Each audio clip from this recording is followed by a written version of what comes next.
no lo hubo. Pasan 10 años y llegamos a la cumbre de Johannesburgo y seguimos sin tener una articulación entre estos. Llegamos a Río +20 y en Río +20 sí hay un gran movimiento de las organizaciones de derechos humanos por articular la Declaración Universal de los Derechos Humanos para poderle darle más certidumbre al desarrollo sostenible. Y así lo plantea la Declaración de Río, precisamente de Río +20, en su párrafo 8. Reafirmamos también la importancia de la libertad, la paz y la seguridad, el respeto a todos los derechos humanos, entre ellos el derecho al desarrollo y el derecho a un nivel de vida adecuado, incluido el derecho a la alimentación, el Estado de Derecho, la igualdad entre los géneros, el empoderamiento de las mujeres y el compromiso general de lograr sociedades justas, democráticas para el desarrollo sostenible. Reafirmamos entonces la importancia de la Declaración Universal de los Derechos Humanos, así como los demás instrumentos internacionales relativos a los derechos humanos y al derecho internacional. Destacamos la responsabilidad que incumbe a todos los estados, de conformidad con la Carta de las Naciones Unidas, de respetar, proteger y promover los derechos humanos y las libertades fundamentales de todos, sin distinción alguna, por motivos de raza, color, sexo, idioma, religión, opinión política y de otro índole, origen nacional o social, capacidad económica, nacimiento y discapacidad u otra condición. Con esto, en los primeros principios que plantea este documento de nuestro futuro común, de nuestra visión común, pues ya existe los dos elementos que motivan la armonización de la Declaración Universal de los Derechos Humanos como una condición para fortalecer el desarrollo sostenible. Y si ustedes revisan todo el documento y leen todo el documento, verán que el documento permea de manera transversal los derechos humanos, plenamente. Por primera vez tenemos ya un documento que le da una tarea a los países de hacer una articulación desde los derechos humanos y no de la manera sectorial o de manera tratar los temas de salud sin pensar en los derechos humanos, tratar los temas de medio ambiente sin pensar en los derechos humanos, tratar los temas de la vivienda sin pensar en los derechos humanos. Ahora ya, en este documento hay un mandato importante para todos los países donde la articulación y la armonización de los derechos humanos tiene que ser nuestro quehacer y entonces dirigir esas políticas. Entonces, bueno, también quisiera yo hacer presencia de algunos principios de la Carta de la Tierra que se armoniza con el trabajo que plantea Clara y que plantea también Jorge Jori, porque pues no podría sentarme a platicar con ustedes sin hacer cita de algunos principios de la Carta de la Tierra que hace referencia a esta tarea de armonizar. Ya en la Carta de la Tierra también es un documento que sí, desde 1992 ya armoniza los derechos humanos con todas las dimensiones del desarrollo y donde los derechos humanos es un eje importante para poder lograr la sustentabilidad de nuestras vidas. Y en ese sentido, bueno, el principio 2 del eje 1, respeto y cuidado de la comunidad de la vida, el principio 2 trata cuidar la comunidad de la vida con entendimiento, compasión y amor. Y aquí hay un principio de acción que es precisamente que yo armonizo y oriento precisamente el quehacer que estamos haciendo en materia de política para evitar la desertificación, la degradación de las tierras y la sequía. Aceptar que el derecho a poseer, y hablo a poseer, por ejemplo, la tierra, si hablamos de eso, administrar y utilizar los recursos naturales conduce hacia el deber de prevenir daños ambientales y proteger los derechos de las personas. Si nosotros estamos protegiendo la tierra, evitando su desertificación, evitando su sequía, evitando esa degradación que se ha planteado, pues entonces estamos nosotros protegiendo los derechos de las personas. También en el principio 3 de construir sociedades democráticas que sean justas, participativas, sostenibles y pacíficas, pues ya lo manifestaron tanto Jorge como Clara desde la OIT 169, el derecho a la participación, desde el principio 10 que hablaba Jorge, del derecho a la participación, el acceso a la información y la justicia ambiental. Pues aquí simplemente se nos plantean dos principios fundamentales. Uno, asegurar que las comunidades a todo nivel garanticen los derechos humanos y las libertades fundamentales y brindar a todos oportunidad de desarrollar su pleno potencial. Y desarrollar su pleno potencial implica la vida digna. Y cuando hablamos de la vida digna, en esa presentación que Clara nos planteó, voy a buscarla para poder, pues ahí puse, de la vida digna que Clara nos planteó y que lo plantea muy bien.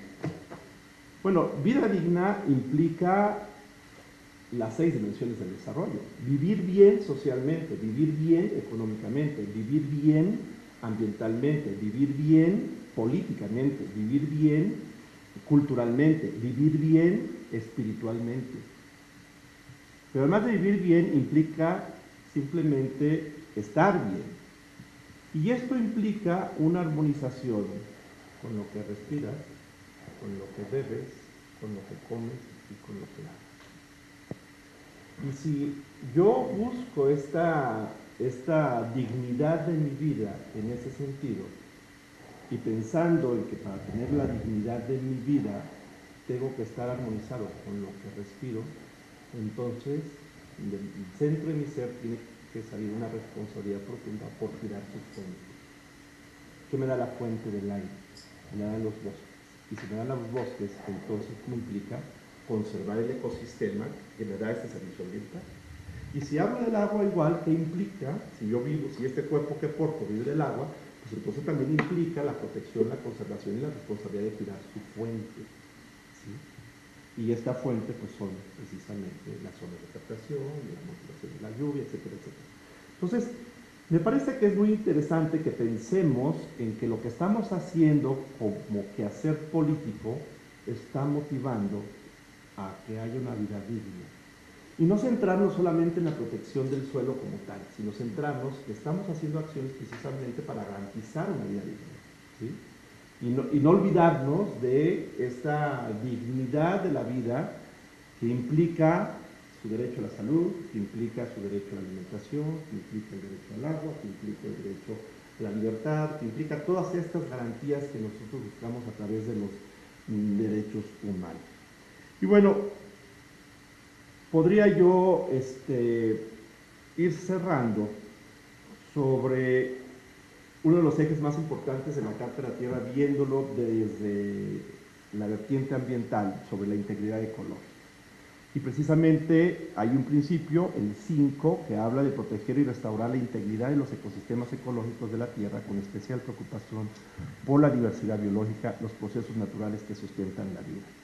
Y aquí hay un principio de acción muy importante: adoptar a todo nivel planes de desarrollo sostenible y regulaciones que permitan incluir la conservación y las rehabilitaciones ambientales como parte integral de todas las iniciativas de desarrollo. Y eso es parte de lo que ya el programa, la estrategia que ha plantado la Semarnat para la desertificación, degradación de tierras y sequías, se está planteando. Entonces sí hay un ejercicio de congruencia entre el quehacer que hacemos en materia de desertificación y sequía con principios de Carta de la Tierra y con los derechos humanos universales.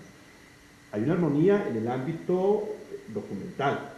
En el ámbito de nuestro quehacer, pues, hay mucho que hacer todavía, muchísimo que hacer en esto, y yo espero que el ejercicio que el relator nos encomienda nos pueda dar esos elementos y podamos nosotros mostrar de esta armonización que se tiene. Las conclusiones que planteó Jorge, no tengo que comentarles nada.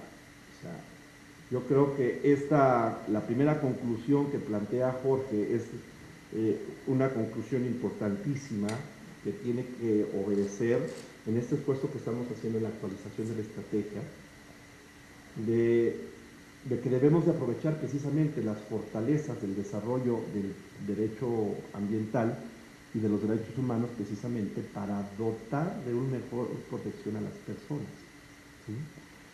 Cuyas vidas y medios de vida se ven amenazadas por la desertificación y degradación. O sea, si se rompe este equilibrio del ecosistema donde los suelos forman parte, pues entonces estamos rompiendo con la garantía de mi derecho a respirar, de mi derecho a beber y mi derecho a comer. Porque para respirar necesito un ecosistema saludable, para beber necesito un ecosistema saludable, ¿sí? Y para comer necesito un ecosistema saludable. Y eso depende del esfuerzo que hagamos precisamente por la restauración, por la recuperación de esos ecosistemas, evitando la desertificación, evitando la sequía y desde luego buscando un mayor equilibrio en esto. Entonces considero que esta conclusión debe ser un elemento referente para el fortalecimiento y reorientar el documento de la actualización que se está haciendo en función de la estrategia. Las dos conclusiones que también plantea la segunda y la tercera, pues son conclusiones importantes que nos van a ayudar a fortalecer nuestro quehacer. Un enfoque de derechos humanos en todo el quehacer ambiental debería formar parte del nuevo parteaguas de la política ambiental en este país. Hemos tenido prácticamente 18 años de una política ambiental que no ha tenido una modificación sustantiva. Y esta modificación sustantiva podría darse si la enmarcamos dentro de los derechos humanos. Muchísimas gracias.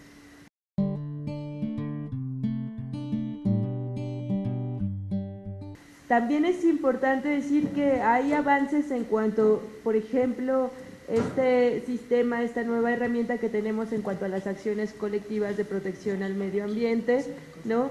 Y también es para el amparo y en cuanto a consumidores. Sin embargo, como lo decía hace un rato, los derechos humanos pueden estar escritos, pueden estar dentro de las leyes o pueden... Pero esos no son los derechos humanos. Los derechos humanos dentro de las leyes, de la Constitución, son herramientas, sí, sin embargo tienen que verse realizados. Estamos hablando de derechos humanos porque precisamente, estoy de acuerdo en esta crisis de civilización, se han visto violentados, pero también ¿por qué? Porque están solo favoreciendo y satisfaciendo a algunas pocas personas.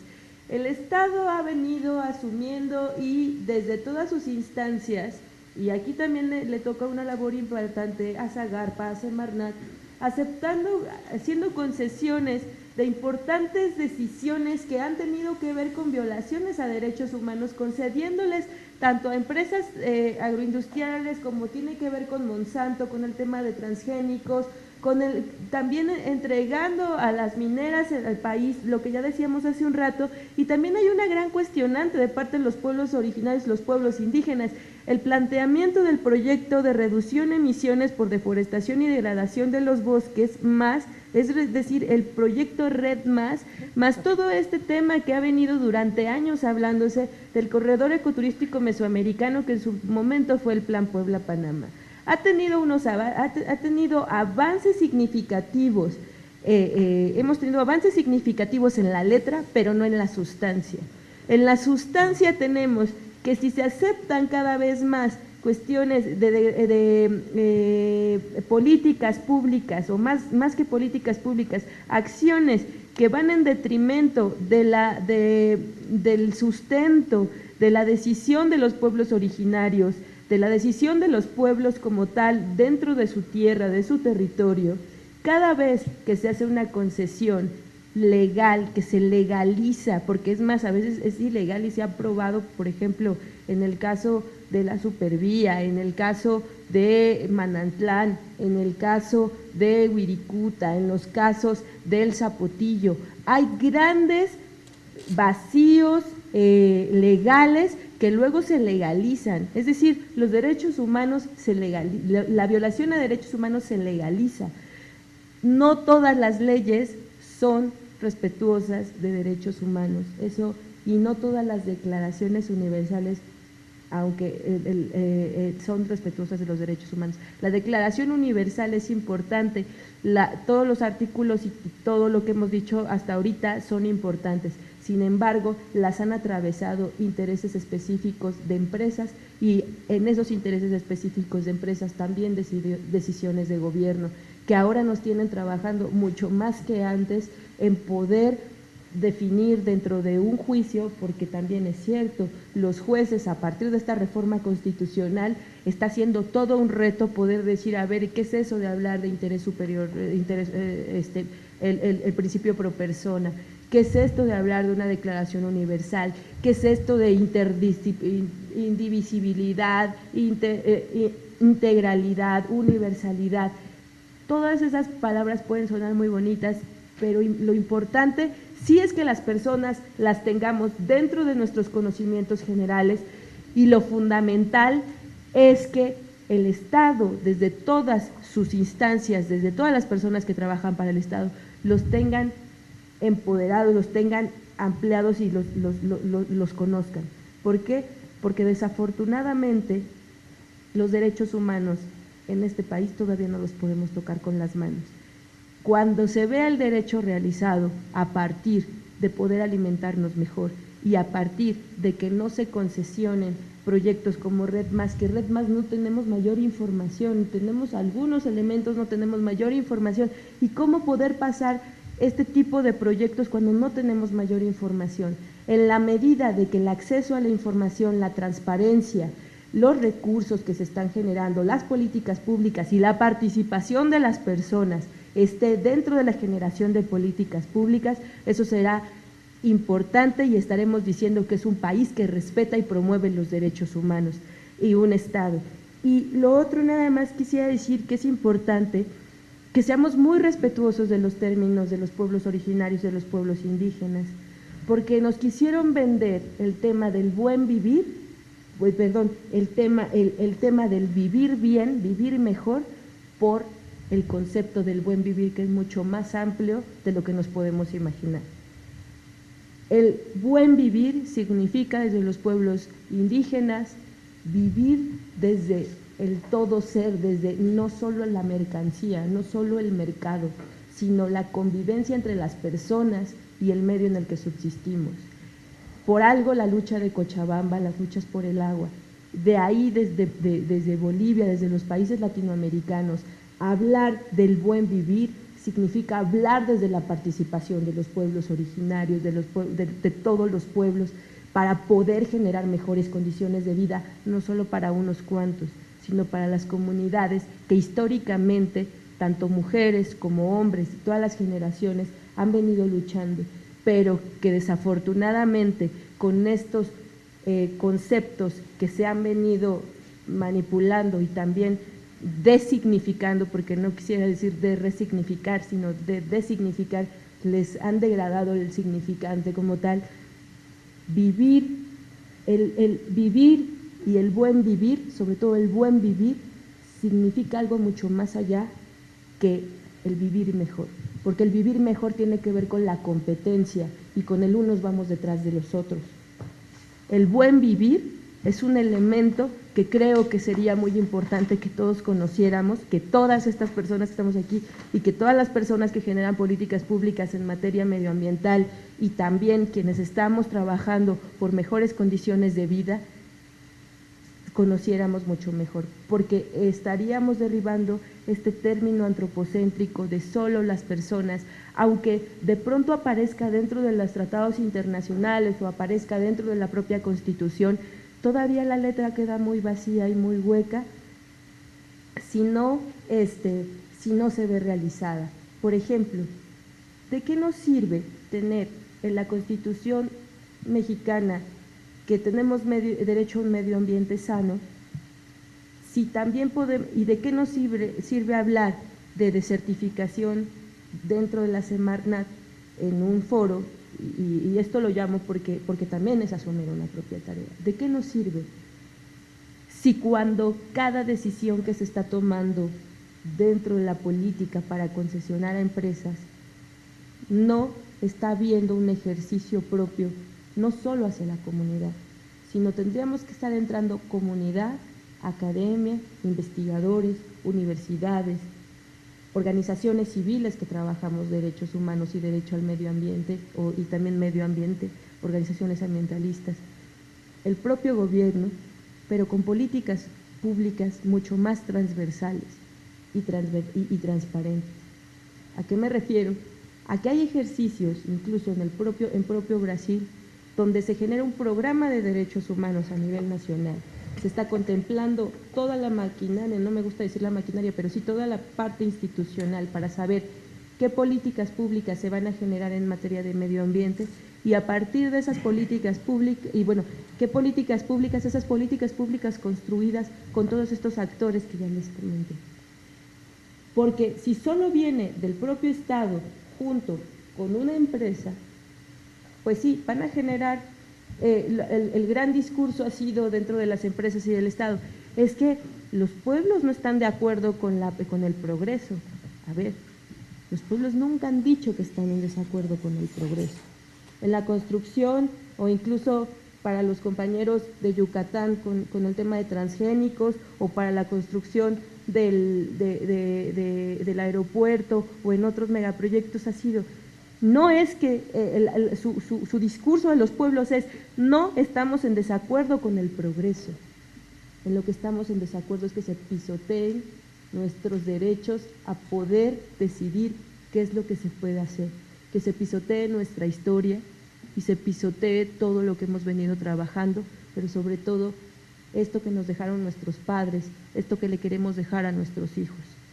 Y si le queremos dejar un suelo mucho más fértil a nuestros hijos, si le queremos dejar un país mucho más fértil, con mejor alimentación y en paz, es una tarea que está dependiendo de las manos también del Estado cuando hablamos de derechos humanos y que depende de la propia resignificación de nuestro ser y sentir humanos a partir de cada cosa que hacemos en la oficina, en la casa, ¿sí? Y en las decisiones que se toman propia y colectivamente. Yo, más allá de decir que a todo derecho responde una obligación, diría que en la medida que nuestros derechos humanos sean cumplidos, nuestra responsabilidad y nuestro compromiso con las otras personas se verán cumplidas y podremos vivir, si bien no en una sociedad pacífica, si en una sociedad en paz, digna y justa, pero también lo que hemos buscado y que desafortunadamente no se ha dado en nuestros tiempos es una verdadera democracia a partir de la participación. Pues comenzaría la reflexión en esto que señalaba el maestro Mateo, atinadamente del tiempo de evolución de los diferentes temas y que de alguna manera explica pues, este desfase y estas consecuencias. ¿A qué voy? Si el día de hoy se estuviese discutiendo la Declaración Universal de los Derechos Humanos, sin duda alguna el nivel de conciencia que existe sobre la problemática de la crisis civilizatoria a que hacen mención, llevaría a un diseño totalmente diferente. Uno de los derechos que incluiría sin duda sería el derecho al medio ambiente sano y vendría más desarrollado todos los derechos de los pueblos indígenas. Sin embargo, bueno, esto no ocurrió así durante el desarrollo de cada una de las instituciones, ya sea de derechos humanos o ambientales. Ha habido momentos de alejamiento y más recientemente empieza a haber pues coincidencias mucho más claras. En el tema de la desertificación es difícil encontrar, digamos, ya algún documento muy claro que hable al respecto, que haya sido generado desde los órganos que dan seguimiento a los tratados o de estos mecanismos del Consejo de Derechos Humanos, o bien la interpretación a manera de jurisprudencia de del sistema interamericano o de algún otro sistema. Una referencia muy clara, bueno, pues es esta visita y esta recomendación muy particular del relator del derecho a la alimentación. Estimo que así y como esta recomendación, pues hay múltiples recomendaciones que se deben de atender para el diseño, ejecución, evaluación y seguimiento de políticas públicas sobre desertificación y sequía, sobre temas muy diversos. Por ejemplo, sobre el tema, insisto yo, de información y de participación, con mucho énfasis a México durante los últimos años sobre la consulta libre, previa, informada a las poblaciones indígenas por diferentes mecanismos. Esto debe de ser de énfasis. Sin dejar a un lado también algunas otras recomendaciones que indican pues cómo puede participar incluso la niñez, por ejemplo, ¿no? O sea, de manera adecuada a su desarrollo biológico, intelectual, poder facilitar la información para todas las personas. Esto debe de ser de énfasis. Sin dejar a un lado también algunas otras recomendaciones que indican pues cómo puede participar incluso la niñez, por ejemplo, ¿no? O sea, de manera adecuada a su desarrollo biológico, intelectual, poder facilitar la información para todas las personas y bueno, incluido la niñez. Hay que implementar la Convención para Personas con Discapacidad y las formas que se tienen previstas para que puedan acceder en igualdad de circunstancias a la información y a los mecanismos de participación. Igual el comité de la CEDAW hace lo propio en las formas de participación para las mujeres. Efectivamente, durante los últimos años han habido reformas importantísimas como esta de derechos humanos, de juicio de amparo y de acciones colectivas, pero coincido, bueno, se termina un proceso muy largo donde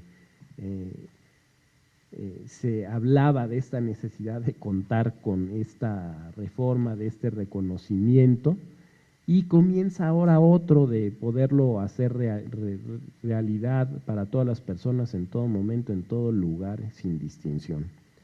Existen grandes retos, el derecho al medio ambiente adecuado, como se señalaba antes en la Constitución, antes de febrero de 2008, fue muy poco interpretado por la Corte. Si buscábamos medio ambiente adecuado en los sistemas de búsqueda, escasamente veíamos ahí muy pocas interpretaciones. Pero hay que tener en cuenta pues que hay prisa porque en este ínter en que tratemos de hacer realidad estas reformas y estas obligaciones para todo servidor público, día a día, mes a mes, y va a haber personas que van a estar padeciendo hambre, afectaciones a su derecho a la salud, a la educación y demás. Pues yo hasta ahí lo dejaría y esperaría mejor cualquier pregunta y quedo a las órdenes. Bueno, más que hacer yo más comentarios, quisiera yo plantear preguntas y desde luego pensando en la definición que planteó o que todos conocemos ya sobre qué significa la desertificación de los suelos, y donde se plantea al final de su definición poniendo en peligro la biodiversidad y la supervivencia de las comunidades humanas. Esto, pues si esto sucediera, pues estamos atentando con el nivel de vida adecuado que nosotros planteamos y que plantean los DESCA, los derechos económicos sociales. Y si este proceso de crisis ambiental prácticamente que estamos viviendo, traducida en una crisis ecológica, porque ya está involucrado el ser humano en ella, pues entonces yo quisiera plantear unas preguntas. ¿Cómo hacemos efectivos los derechos humanos desde la instrumentación de la política ambiental? Esa podría ser una pregunta. Puesto que si bien la política ambiental está dirigida a una política del agua, a una política de suelos, a una política de recursos naturales, a una política de mitigación y adaptación con cambio climático, ¿cómo desde estas políticas estamos entonces contribuyendo a garantizar los derechos humanos? Es una pregunta que yo plantearía y que esto, sin responder a la pregunta, porque no soy el experto para responderla, yo creo que implica un gran esfuerzo de armonización, de los derechos humanos y el quehacer dirigido a la protección y conservación, por ejemplo, en este caso, para los suelos, evitar la desertificación, En eso. Entonces implica un gran esfuerzo de armonización, que no lo hemos hecho y que nos ha costado mucho trabajo.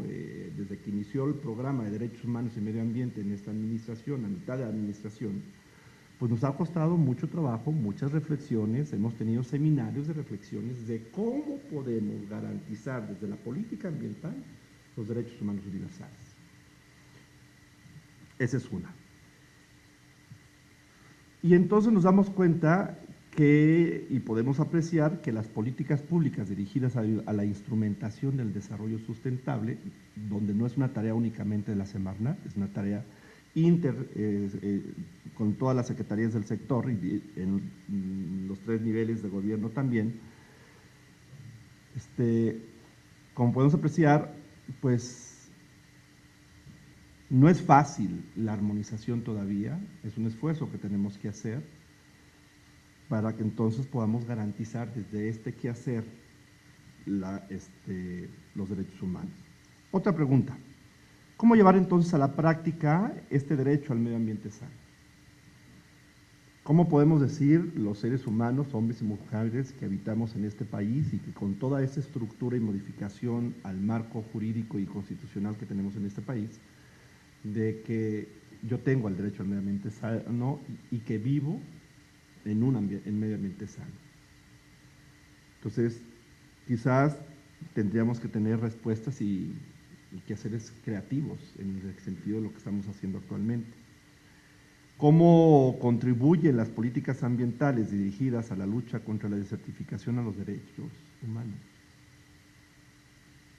Esa es otra pregunta. ¿Cómo estamos contribuyendo con esta política de la lucha contra la desertificación? Sin duda alguna también fue importante hacer saber de la transversalización, pues esto implica un gran esfuerzo de transversalización, no es tarea única y exclusiva de la Semarnat, el SINADES es un esfuerzo de transversalización, es una mesa de transversalización del quehacer para contribuir precisamente ante la lucha contra la desertificación. Entonces, esto implica un quehacer para garantizar una agricultura sana. Esto implica un quehacer para generar un medio ambiente sano. Esto implica un quehacer para garantizar la salud, un quehacer para garantizar estos derechos humanos que nosotros buscamos. Entonces, tendremos que ver nuestro quehacer sectorial con una lupa de derechos humanos. O sea, no se trata de meter los derechos humanos como calzada al quehacer que estamos haciendo, como calzada, ¿cómo se llama? Así como calzador. No se trata de meter los derechos humanos en esto. Se trata de observar nuestro quehacer en la política ambiental desde los derechos humanos. Y entonces podríamos tener ideas creativas para fortalecer nuestro quehacer y darle más sentido a nuestra tarea, darle más sentido a nuestra labor como sector ambiental a este proceso. Entonces, bueno, concluiría yo finalmente de que nos damos cuenta, ¿no? O sea, quizás en nuestra mente ustedes podrían apreciar que que estamos haciendo un esfuerzo por querer meter los derechos humanos con la política ambiental, y no es así, no tendríamos que pensarlo así. Tendríamos que observar, repito, nuestro quehacer ambiental desde una lupa de los derechos humanos. Entonces, puesto que pensamos en derechos humanos, pensamos en medio ambiente y pensemos en desarrollo sostenible. Entonces, el desarrollo sostenible es el resultado precisamente de la transversalización y la armonización de la dimensión social, económica, ambiental, cultural, política y espiritual. ¿Y cuál es el resultado tangible de lograr un desarrollo sostenible? Pues es vivir bien, estar bien y ser bien. ¿Y cómo puedo decir yo si estoy bien? Debido a que estoy bien. Soy bien debido a que soy bien. Y ser bien debido a que soy ser bien. Entonces esto implica una serie de tareas y quehaceres que no solamente los derechos humanos es la parte central, sino hay un quehacer importantísimo en todos los elementos. Darle realidad a todos estos convenios internacionales, darles realidad a todos estos esfuerzos que se han planteado en las grandes convenciones, la reciente de Río +20, para poder lograr esto que todos buscamos, un mundo justo, un mundo sostenible y un mundo lleno de paz. Muchas gracias.